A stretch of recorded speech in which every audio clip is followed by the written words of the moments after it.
Кыргыз элинин белгилүү төкмө ырчысы Токтоналы Шабданбаев 1895 жылы азыркы Кант районунун Жайылма деген айылында туулган. Ал кедей дыйкандын үй бүлөсүндө төрөлүп, жаш кезинен жетимчилик менен чоңойгон. Балалыгында эле ыр жазып, комуз чертип, төкмө акын катары эл ичинде таанылып баштаган. Тагдырдын оор сыноолоруна карабай, өзүнүн талантын өнүктүрүп, кыргыз поэзиясынын жана элдик музыкасынын көрүнүктүү өкүлдөрүнүн бири болгон. Жаңыдан ат жалын тартып минерде атасынан ажырады. Андан көп өтпөй эркелетип өстүргөн энеси да көз жумуп, томоло жетим калды. Турмушту эрте тааныган, сезимтал баланын көөдөнүндө ыр тээп, көргөн билгендерин айыл апаларга ырдап баштайт. Жайы кышы уйку жок, жаныма батат тынчы жок. Айта албаймын эч кимге, ачылып иште тартымды. Энелери атамдын, алып кетет кылбай, иштеп тапкан акымды. Көрсөтө албайм адамга, көздөн аккан жашымды. Малайлыктан кутулбай, бакта алайым басылды. Деп зар какшап ырдап жүргөн чагында жакшылыктын жишаанасын угат. Жаш ырчынын өнөрү эми ташкындап тышка чыга баштайт. Ал мурда жалангана керт баштан кайгы капасын комузга салып, арман иретинде ырдап коюп жүрсө, эми ошол армандарын жалпы элдин тагдыры менен бирге байланыштырып ырдайт. Өксүп жүргөн кезимде, октябрдын таңы атты, жетим жесир кедейдин эми тынды санаасы. Эркиндик күнгө болду, эзилген кедей баласы. 1935 жылы Фрунзе шаарына чакырылып, Кыргыз мамлекеттик филармониясында артист болуп иштейт.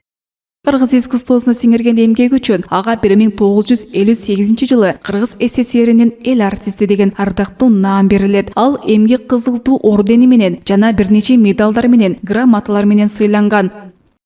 Токтоналы Шабданбаевдин акындык мурасы өтө бай. Анын поэтикалык чыгармалары, жеңиш ырлары, Өчпөс нур, Көргөнүм, Айтыштар, Алтын дарбаза, тандалмалуу чыгармалар, Бекенимди даңтаймын, мурас аттуу жыйнактарга топтолуп басылып чыккан.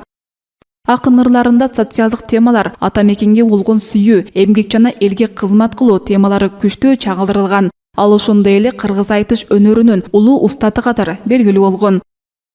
Ыр таймаштарда акындын куурчакылы, анын сөз тапкычтыгы менен айырмаланып, көптөгөн айтыштарга катышкан. Айрыкча Ысмайыл Борончиев менен бирге өткөргөн айтыштары эл ичинде кеңири белгилүү болгон.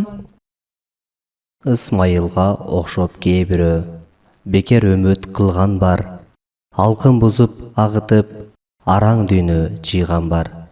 Ак сакалдуу кары деп, ак мурут суу алгы деп, улуу болду атагың, атайын келип үйүңө, аңгеме куруп жатамын. Арам жолго бурулбай, сен аябай эмгек жасадың, кара кылды как жарып, калыстык менен жашадың. Мен ырчыны деле көрбөдүм, мына Ысмайылдан кашаңын, жаталак болгон кез экен, жашына жетпей атанын. Комуз черткенде жана ырдаганда элди руханий жактан таасирленген. Мындай өзгөчөлүктөрү анын акындык элементин арттырып, элдин сүймөнчүлүгүнө кылган. Токтоналы Шабданбаев 1978 жылы дүйнөдөн кайткан. Артында элге таанылган ырлары, комузда ойнолгон керемет оондору жана кыргыз поэзиясынын тарыхында өчпөс из калтырган акындык мурасы калган. Ал сөздүн чыныгы устаты, улуу төкмө акын болгон.